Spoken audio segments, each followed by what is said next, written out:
Hi guys, welcome back to my channel. Last part में हमने देखा था आखिरकार वुयिंग को पता चल ही गया था कि उसके हस्बैंड को कर्ज दिया गया था। वुयिंग लैन जांगलियांग से कहता है, तुम्हें लंजा की रिजेक्शन का इतना बुरा लगा कि तुमने उसे ऐसा कर्ज दिया जिसे वो हमेशा के लिए अपनी लव लाइफ में सफर करे। लैन जांगलियांग हंसते हुए कहता है, तुमने ये कितनी आसानी से कह दिया, पर तुम्हें पता है कैसा फील होता है जब हंगुंजुन तुमसे नफरत करें। जो भी लोग कहते हैं ना कि हंगुंजुन बहुत कोल्ड है, बिल्कुल सही कहते हैं। वुयिंग ये बात जानता था कि लंजा उन लोगों के लिए बहुत कोल्ड हो सकता था जिन्हें वो नापसंद करता था। वो लैन जांगलियांग से पूछता है, तुमने ऐसा क्या किया जो लंजा तुम्हें इस तरह ट्रीट करने लगा। लैन जांगलियांग कहता है, मैंने सिर्फ अपना प्यार कन्फेस किया था, तब से वो मुझसे नफरत करने लगा। एक दिन मैं उससे मिलने के लिए गया और अपनी फीलिंग्स के बारे में कन्फेस कर दिया। उसे सब कुछ बता दिया कि मैं उसे कितना प्यार करता हूँ। उसने तुरंत मुझे मना कर दिया और कहा कि उसका दिल पहले से ही किसी और का है, तुम्हारा है। मैंने उसे बहुत समझाया कि तुम मर चुके हो और कभी वापस नहीं आओगे और हंगुंजुन तुमसे बेटर डिजर्व करते हैं। मैंने उन्हें किस करने की कोशिश की, पर उन्होंने मुझे धक्का दे दिया और मुझसे कहा कि मैं कभी भी उन्हें अपनी शक्ल ना दिखाऊं। और तब से वो मुझे ऐसे ट्रीट करते हैं जैसे मैं इस दुनिया में हूँ ही नहीं, जैसे हम कभी भी फ्रेंड्स नहीं थे और हमने कभी साथ में काम ही ना किया हो। ये सब सुनकर वुयिंग को बहुत गुस्सा आ रहा था। वो लैन जांगलियान से कहता है, मुझे फर्क नहीं पड़ता कि तुम मेरे बारे में क्या सोचते हो, पर तुम जानते हो कि लंजा का उस वक्त मोर्निंग पीरियड चल रहा था। तुमने उसे तब इंसल्ट किया जब वो मेरे लिए मोर्न कर रहा था।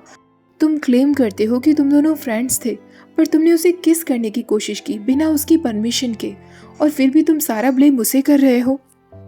तुम्हें एक मेच्योर एडल्ट की तरह रिजेक्शन को बर्दाश्त करना चाहिए था और उसका फ्रेंड ही रहना चाहिए था, या फिर को-वर्कर जैसा कि तुम कह रहे हो। पर तुमने उसे किस करने की कोशिश की, उसकी फीलिंग्स को वायलेट किया, उसके पर्सनल स्पेस को हर्ट किया। लैन जांगलियांग इस बात पर शांत ही रहता है तो वुयिंग हंसते हुए कहता है, सिर्फ इसी वजह से तुमने 10 साल के बाद उसे एक ऐसा कर्ज दे दिया। लैन जांगलियांग कहता है, हाँ, क्योंकि अब उसके पास वो सब कुछ है जो वो चाहता था। उसके पास तुम हो, उसकी फैमिली है। तुम दोनों ने मिलकर आयुन को अडॉप्ट भी कर लिया। तुम सब लोग मिलकर इतने खुश हो, और मेरा क्या? मुझे तो लांगवांग जी कुछ भी नहीं समझता। तुम्हें पता भी नहीं है कितनी खुशी हुई थी मुझे ये सुनकर कि अब वो तुम्हें बिना किसी इमोशन के साथ देखता है। मैं चाहता था कि तुम भी वही फील करो जैसा मैंने किया। मेरे कर्ज की वजह से उसके अंदर कोई इमोशंस नहीं है, ना प्यार है, ना एंगर है, ना सैडनेस है और ना हैप्पीनेस है। वुयिंग को अब वो बहुत डिस्गस्टिंग लग रहा था। वो उससे कहता है, तुमने कभी उससे प्यार नहीं किया लैन जांगलियांग। अगर किया होता तो तुम उसके लिए खुश होते, उसके डिसीजन की रिस्पेक्ट करते और अपनी जिंदगी में आगे बढ़ जाते। तुमने देखा होता कि वो तुम्हें इसलिए इस तरह ट्रीट कर रहा था क्योंकि वो बहुत हर्ट हुआ था। वो इस हर्ट को तुमसे छुपा रहा था। मैं जानता हूँ कि लंजा को समझ पाना मुश्किल है, इसलिए तो वो लंजा है। हर कोई उसके प्यार के काबिल नहीं बन सकता। अभी के अभी ये कर्ज उससे हटा दो। लैन जांगलियांग कहता है, और अगर मैंने ऐसा नहीं किया तो? वुयिंग कहता है, अगर तुमने ऐसा नहीं किया तो मैं तुम्हें जेवू जुनके और लैन चिरैन के पास ले जाऊंगा। उसके बाद वो लोग डिसाइड करेंगे कि तुम्हें किस तरीके की पनिशमेंट मिलनी चाहिए। अगर तुम उस पनिशमेंट से बचना चाहते हो तो फिलहाल बस लंजा के ऊपर से ये कर्ज हटा दो। केवल लंजा को ही सच पता चलेगा और वो ही डिसाइड करेगा कि तुम्हारे साथ क्या करना है। लैन जांगलियांग फिर से बिना कोई जवाब दिए वहीं खड़ा रहता है। वुयिंग का अब गुस्सा बढ़ता जा रहा था। अब वो एक सेकंड भी इंतजार नहीं करता, अपना तालिस्मान निकालता है, लैन जांगलिंग पर बाइंडिंग स्पेल पड़ता है और अपने साथ उसे लेकर चला जाता है। लैन जांगलियांग पूरी कोशिश करता है उस स्पेल को हटाने की, पर वो कुछ नहीं कर पाता। वुयिंग उसे सीधा जेवुजुन और लैन चिरैन के सामने लेकर आता है। उसके बाद लैन जांगलियांग को अपनी सारी गलतियां लैन शिचैन और चिरैन के सामने कन्फेस करनी पड़ती हैं। बहुत जल्द ही उसे ये भी रियलाइज हो जाता है कि जिसे वो एक हार्मलेस प्रैंक समझ रहा था, अब वो उसके लिए खतरा बनने वाला था। चिरैन और शिचैन भी विश्वास नहीं कर पा रहे थे कि उन्हीं के क्लैन के एक मेंबर ने लांगवांग जी के साथ ऐसा किया। चिरैन ऑर्डर देता है कि वांग जी को अभी के अभी यहाँ लाया जाए। पूरे रूम में एकदम शांति हो जाती है और फाइनली वांग जी वहाँ पहुँच जाता है।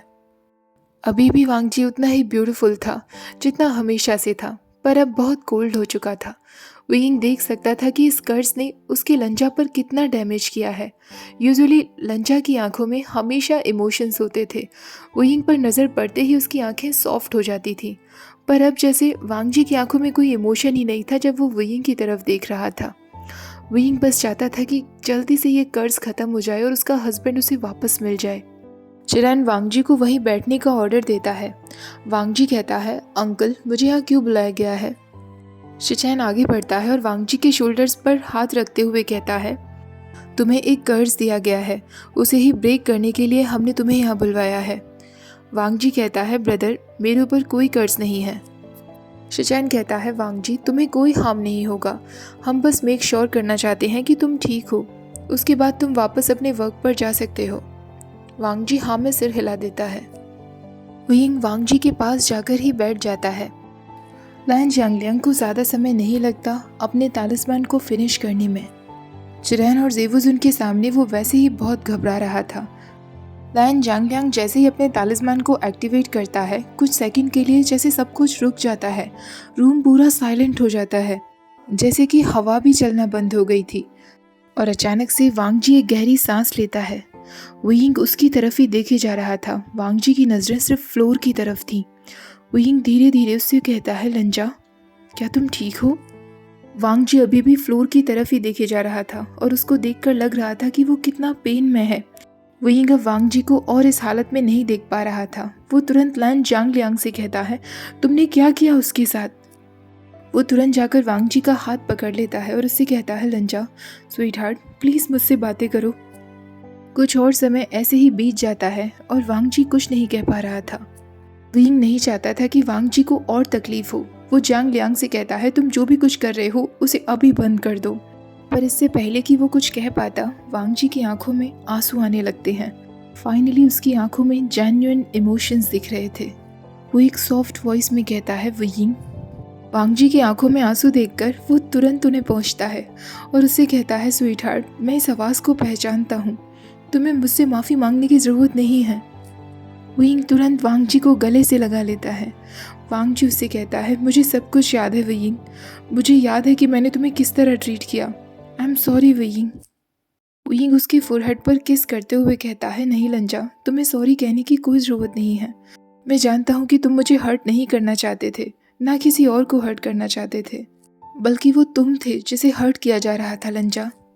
वांग जी उससे कहता है, मैं सब कुछ देख सकता था वुयिंग, मैं तुम्हें किस करना चाहता था, पर मेरी बॉडी जैसे मुझे अलाउ ही नहीं कर रही थी, जैसे कोई और था जो मेरी बॉडी को यूज़ कर रहा था। मुझे पावरलेस फील हो रहा था वुयिंग, ऐसा लग रहा था जैसे किसी ने मुझे जाल में फंसा कर रखा है। I am sorry. लंजा को इतना पेन में देखकर वुयिंग का मन कर रहा था कि वो अभी के अभी लैन जानलियांग की जान ले ले, पर वो बस वांग जी को पकड़े हुए बैठा था। वो उससे कहता है, मैं जानता हूँ लंजा कि वो तुम नहीं थे, मैं प्रॉमिस करता हूँ कि अब कोई तुम्हारा कुछ नहीं कर पाएगा, मैं किसी को भी तुम्हें हर्ट नहीं करने दूंगा। तभी शिचैन भी आगे बढ़ता है और वांग जी के शोल्डर्स पर हाथ रखते हुए कहता है, मुझे खुशी है कि तुम वापस आ गए वांग जी, फिर से गायब मत हो जाना। वांग जी कहता है, मेरे बिहेवियर के लिए आई एम सॉरी ब्रदर। शिचैन मुस्कुराते हुए कहता है, तुम्हें सॉरी कहने की कोई ज़रूरत नहीं, मैंने बस तुम्हें बहुत मिस किया। अब हम बाद में बातें करेंगे वांग जी, फिलहाल तुम अपना ख्याल रखो, तुम एक बहुत ही टफ सिचुएशन से गुजरे हो, तुम्हें आराम करना चाहिए। ऐसा कहकर शिचैन वहाँ से चला जाता है। चिरैन भी वांग जी की तरफ नर्म आंखों से देखता है और लैन जानलियांग को अपने साथ लेकर चला जाता है। वांग जी और वुयिंग ऐसे ही एक दूसरे को हग किए हुए बैठे रहते हैं। सीन चेंज होता है। वुयिंग वांग जी के लिए टी प्रिपेयर कर रहा था। पास ही में वांग जी उसके पास बैठा हुआ था, जो अभी भी एकदम साइलेंट था। उसके फेस से देखकर लग रहा था कि उसके दिमाग में कुछ चल रहा है। वुयिंग उसे टी देते हुए कहता है, लंजा क्या चल रहा है तुम्हारे दिमाग में, बात करो मुझसे। वांग जी उसे कोई जवाब नहीं देता। वुयिंग अब जेंटली वांग जी के हाथों को पकड़ता है और उन पर किस करता है। वांग जी वुयिंग के हाथों को अपने चेस्ट से लगा लेता है और उसकी आंखों में फिर से आंसू आ जाते हैं। वुयिंग कहता है, लंजा। वांग जी कहता है, मुझे पता है वुयिंग, तुम मुझे रोता हुआ नहीं देखना चाहते, पर मैं क्या करूं, मुझे हर्ट फील हो रहा है, क्योंकि मैंने तुम्हें हर्ट किया, मैं कुछ कर ही नहीं पाया, चाहे वो किसी कर्ज की वजह से ही क्यों ना हो, पर मैंने तुम्हें हर्ट किया वुयिंग, और यही सोच सोच कर मुझे हर्ट हो रहा है। वुयिंग उससे कहता है, लंजा पर इसमें तुम्हारी कोई गलती नहीं थी ना। वांग जी कहता है, वुयिंग तुम्हें भी तो बहुत हर्ट हुआ होगा ना, फिर तुम ऐसे क्यों प्रिटेंड कर रहे हो जैसे तुम्हें कोई फ़र्क नहीं पड़ा था। वुयिंग कहता है क्योंकि लंजा यहाँ विक्टिम तुम थे। वांग जी कहता है वुयिंग तुम कब तक अपने दुख को बाकी लोगों के दुख के सामने कम समझोगे। वो उसके चीक्स पर किस करते हुए कहता है I love you so much वुयिंग, और मैं तुमसे प्यार करना कभी बंद नहीं करूँगा, एक सेकंड के लिए भी नहीं। वुयिंग की आंखों से आंसू आने लगते हैं। वांग जी उसके आंसुओं को किस करता है। वुयिंग कहता है मुझे लगा था कि मैंने तुम्हें खो दिया लंचा। वांग जी तुरंत उसे जवाब देता है कभी नहीं, तुम मुझे कभी नहीं खो सकते। मैंने तुम्हें तब से प्यार किया है जब से मैं तुम्हें जानता था, और तब तक करूँगा जब तक मेरी जान न चली जाए। वुयिंग कहता है मैं फिर से वो सब एक्सपीरियंस नहीं करना चाहता लंचा। वांग जी कहता है और मैं कभी करने भी नहीं दूंगा। आई प्रॉमिस कि मेरे एक्शंस की वजह से तुम कभी हर्ट नहीं होंगे, बस कभी भी मेरी फीलिंग्स को लेकर अपने अंदर कोई डाउट मत रखना। वुयिंग हंसते हुए कहता है तुम हमेशा ऐसे शब्दों का इस्तेमाल करते हो ना लंजा कि मैं कमज़ोर पड़ जाता हूँ। वांग जी फिर से उसके टीयर ड्रॉप्स पर किस करता है और उससे कहता है मैंने तुम्हें बहुत मिस किया। मैं रात को तुम्हारी सिसकियों को सुन सकता था, मैं तुम्हें कंफर्ट भी देना चाहता था, पर मेरी बॉडी पर मेरा कंट्रोल नहीं था। वो मेरे लिए वर्स्ट नाइटमेयर की तरह है वुयिंग। थैंक यू सो मच मुझे वो सबसे बचाने के लिए। वुयिंग कहता है मुझे तो लगा था कि 6 साल के बाद शायद तुम अब अपने सेंसेस में आ गए हो और तुम्हें रियलाइज़ हो गया है कि मैं तुम्हारे लिए सही इंसान नहीं हूँ। मैं तुम्हें दूर से ही प्यार करने के लिए तैयार हो गया था लंजा। वांग जी कहता है तुम्हें कब पता चला कि कुछ तो गड़बड़ है। वुयिंग कहता है सिजुई की वजह से, क्योंकि तुम्हें उसकी भी कोई परवाह नहीं थी। सिजुई वो चाइल्ड था जिसे तुमने बचाया था, तुमने ही उसे पाला है और तुमने ही उसे आज तक प्रोटेक्ट किया है, तो कोई मतलब ही नहीं बनता कि तुम उसकी परवाह ना करो। तभी मुझे शक हुआ था कि कुछ तो गड़बड़ है। वांग जी कहता है मुझे उससे भी माफ़ी मांगना है वुयिंग, वो भी हर्ट हुआ होगा। वुयिंग कहता है वो समझदार है लंजा, वो सब कुछ समझ जाएगा। वांग जी तुरंत वुयिंग को गोद में उठाता है और उसे बेड पर ले आता है। वो जेंटली वुयिंग के शूज़ निकालता है, उसके आउटर रोब्स निकालता है और उसकी बॉडी पर किस करने लगता है। वुयिंग फाइनली बहुत खुश था अपने हस्बैंड के टच और प्यार को वापस पाकर। वुयिंग कहता है लंजा क्या मैं तुम्हारे बाल खोल सकता हूँ और उन्हें ब्रश कर सकता हूँ। वांग जी हाँ में सिर हिला देता है। वुयिंग तुरंत वांग जी के सिल्की बालों से पिंस निकालता है और धीरे धीरे उसके बालों में मसाज करने लगता है। वो वांग जी की नेक पर किस करते हुए कहता है मैंने ये करना बहुत मिस किया लंजा, तुम्हारे ब्यूटीफुल हेयर को टच करना। वो पूरी रात उन दोनों के बीच कडल्स, किसेस और जेंटल टचेस थे। अगली सुबह वुयिंग सिजुई को अपने पास बुलाता है। सिजुई जैसे ही वहाँ आता है, सिजुई को देखकर वांग जी के फेस पर फाइनली वो स्माइल थी जो हमेशा हुआ करती थी। सिजुई समझ गया था कि उसका फादर वापस आ चुका है। वो एक्साइटेडली चिल्लाते हुए कहता है फादर, और भागते हुए वांग जी को हक कर लेता है। वुयिंग उन दोनों को मिलता हुआ देखकर मुस्कुराने लगता है और कहता है फाइनली हम तीनों साथ साथ हैं। वांग जी सिजुई से कहता है मेरे एक्शंस की वजह से अगर तुम्हें हर्ट हुआ हो तो मुझे माफ़ कर दो सिजुई। सिजुई कहता है नहीं फादर, मुझे पता है आप बिजी थे। वुयिंग इस बात पर हंसने लगता है और सिजुई के बालों में हाथ फहराते हुए कहता है माय लिटिल रेडिश, तुम्हें अभी कुछ नहीं पता है, चलो तुम्हें पूरी स्टोरी सुनाते हैं। सिजुई हाँ में सिर हिला देता है और वो तीनों साथ बैठकर लंच करते हैं और सिजुई को सारी बातें बताते हैं। अपने हस्बैंड और सन को वापस पाकर वुयिंग गॉड को थैंक्स कहता है और खुद से प्रॉमिस करता है कि अपनी इस फैमिली के साथ वो फिर से कुछ नहीं होने देगा। ओके गाइज, इसी के साथ हमारा ये पार्ट और साथ में ये फैन फिक्शन भी खत्म होता है। जैसा कि मैंने आपको बताया था कि ये छोटा सा फैन फिक्शन था। फैन फिक्शन पसंद आया हो तो प्लीज़ वीडियो को लाइक, शेयर और चैनल को सब्सक्राइब करना मत भूलिएगा। Thank you for watching. Bye bye.